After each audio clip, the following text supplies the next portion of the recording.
Overseas now, as Secretary of State Marco Rubio is in Israel speaking on a number of issues with Iran top of mind. This as the region waits to see what Prime Minister Benjamin Netanyahu's next move will be. ABC's Marcus Moore joins us now live from Tel Aviv. Good morning, Marcus. Hi, Janae. Good morning. This is Secretary Rubio's very first trip to the Middle East as the Secretary of State. And just moments ago, Prime Minister Netanyahu thanked the Secretary for U.S. support of their strategy and vision in Gaza, including, he said, how the gates of hell will open if all of their hostages are not brought back home.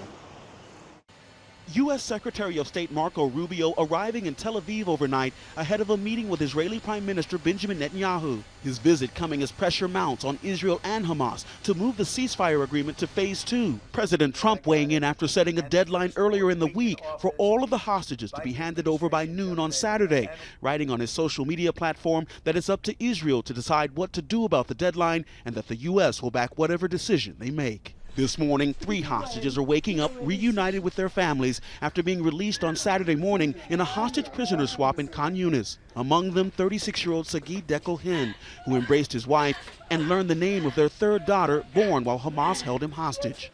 There were many heartfelt reunions broadcast for the world to see, families gathering around a screen in Hostage Square in Tel Aviv. This is the moment that they had been praying for. After 497 agonizing days, those 3 hostages are now back. They are safe, soon to be reunited with their families. Those emotions quickly shifting to concern for the remaining 70 hostages, including Vicky Cohen's 20-year-old son, Nimrod. This is our mission, to bring them all back home. Families are imploring Prime Minister Netanyahu to move into phase 2 of the ceasefire, which would bring all of the hostages home.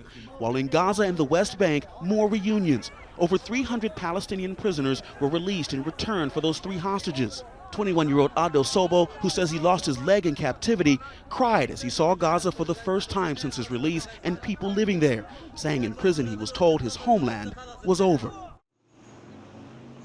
And this next week could be pivotal as negotiators are expected to meet once again in Doha to discuss moving to phase 2 in the ceasefire. Also, Arab leaders are working on an alternative to President Trump's plan that calls for Palestinians to be moved out of Gaza as a reconstruction would happen. They would, under this plan, go to neighboring Jordan and Egypt. But this is the plan, Gio, that is being widely criticized. All right, Marcus, thank you so much for reporting there in Tel Aviv.